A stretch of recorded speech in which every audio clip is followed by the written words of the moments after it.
Music is a pioneer in our everyday lives and continues to evolve with gaming. It manifests a sense of peace, creates an atmosphere, and ultimately sets the expectation for the long run. Right now you're listening to Die or Die Dog, a classic, but to many, this is their childhood, maybe even yours, where only good memories exist. But why is it that we always come back to music that always gives us so much joy and memory? Well, I can actually explain this segment with science. Our brain has a system called the limbic system, and I want to focus on two components.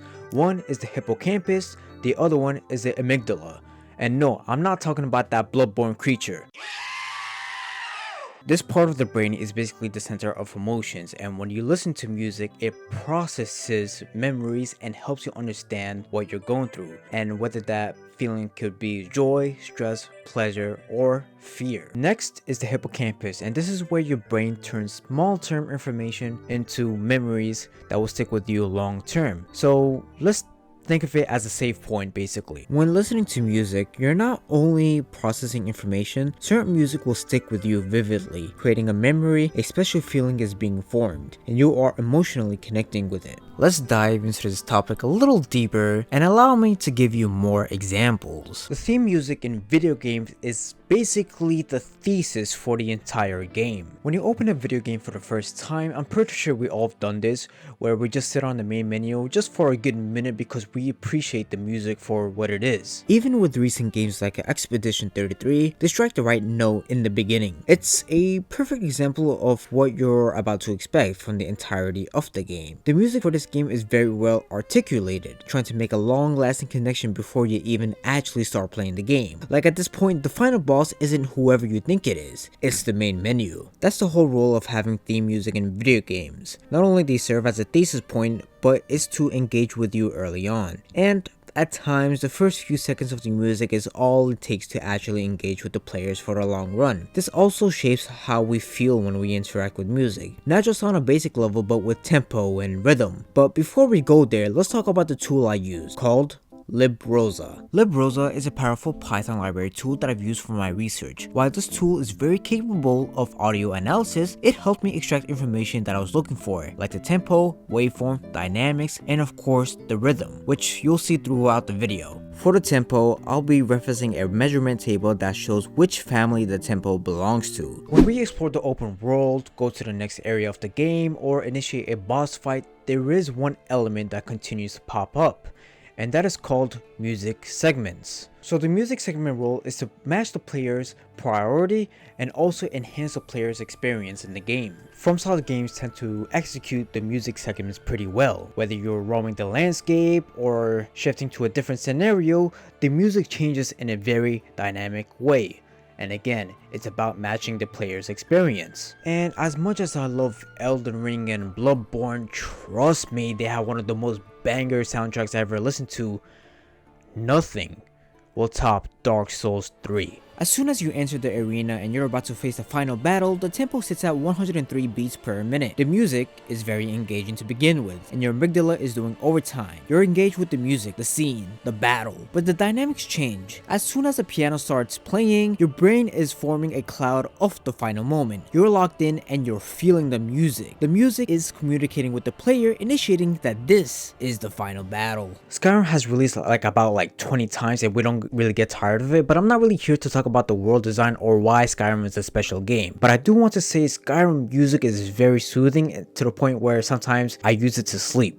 It's really relaxing and I appreciate it a lot. Secunda sits at 89 beats per minute. The music is a little bit slower. The dynamics of Secunda starts off pretty strong, gradually building up to the halfway mark where it gets loud, and then naturally it fades away. This music is relatable to many, not because it helps paves memories, it's approachable, not intense, but soothing enough to embark on your journey. Let's look at one more analysis. When I was working on the script, I was putting the song on repeat. I was jamming and I was feeling it, alright? The music was it just keeps on going and going and going and going. I just love this music, alright? Just listen. Persona 3, It's Going Down Now, sits at 83 beats per minute. The music is a bit fast and yeah, I mean the soundtrack speaks for itself. What's interesting about the waveform and the dynamics is that they are both very coherent. The music starts off with so much energy, and the rhythm is very consistent. And out of all the analysis that I managed to record, this song has 590 onset detection. That's pretty crazy. You understand what I'm saying, right? Nope. As we can see from my 3 analysis, we have gained a deeper understanding of music, both visually and conceptually, and how dynamics influence the overall listening experience. We now better understand tempo markings, but more importantly, how our brain perceives them. This perception changes the listener's experience, highlighting how the combination of instrument, note spacing, and underlying beat shapes the emotional flow of the music. But speaking of music, I want to talk about one game that nails transitions in a very seamless way. I made a segment up from thin air because I want to give myself an excuse to talk about Hollow Knight Silksong. Christopher Larkin, you're a genius, my man. While playing Silksong, each area of the game goes from ugly side of things to areas that are much more vivid and living, which really does make the game more unique. But what I really like about this game is how smooth the transitions are when it comes down to the music. And I didn't notice this until I was working on this video. Like, if you go from one area to another, the music doesn't cut. It continues to follow the player. But if you return to that area and you haven't been gone for too long, the music will resume without restarting from the beginning. And to me, I kind of find this pretty awesome. And musician geniuses like Christopher Larkin ensure that we flow with the rhythm of the music and allow our experience and moments to grow. And every music that is composed by Christopher Larkin is something that we always come back to because it's just amazing. Now, let's talk about audio cues. While they aren't themes or segments, they are short audio playbacks that resembles achievements or interactivity. And if it's executed right, it's gonna stick with you for a long time. So let me give you some examples. If you like this video, you should hear this audio cue. But if you subscribe right now, then you should also hear this.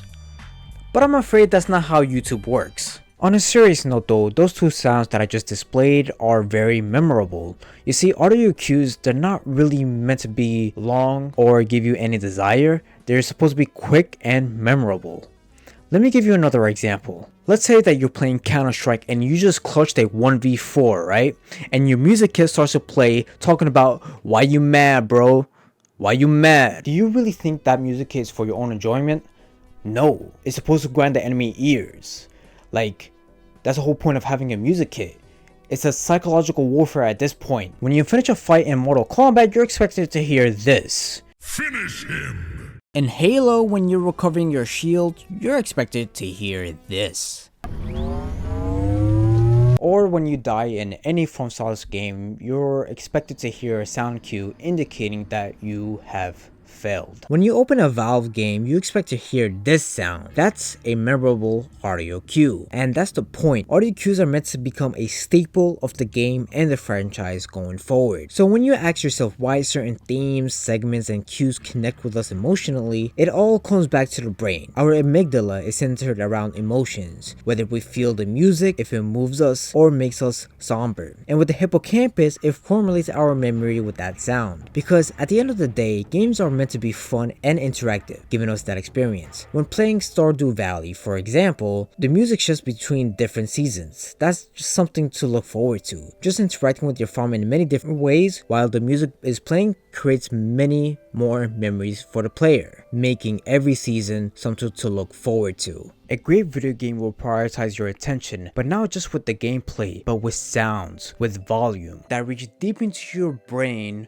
where the amygdala and the hippocampus will work together to formulate a memory that you once captured and enjoyed. So what did we actually take away from this? Well, video game music is awesome, and you can't deny that. But at the end, we appreciate the instruments, audio cues, the theme of the music, and what thesis the game is trying to display. Because without music, I genuinely don't know if I would have the same experience. Audio experts also prioritize music with tempo and rhythm that match the scenery. Even with the most basic music elements, it's important to get the fundamentals right. It's how we connect with the game, and in return, we carry that experience with us. That's why all forms of media prioritize music, with fine-tuning, ensuring the rhythm is consistent and the tempo is calibrated to capture the audience's attention. But I can tell you, I have so much joy playing games. From my old days playing Jazz Jackrabbit to games like Half-Life, which does a great job with audio cues and segments. Terraria captures that retro feeling while making every track memorable. Witcher 3 creates an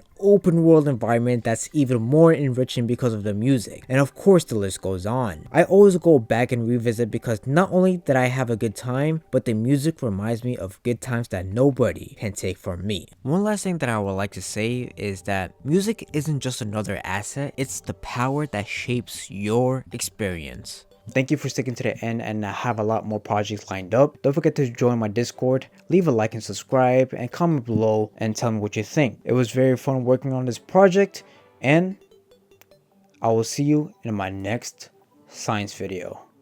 Thank you.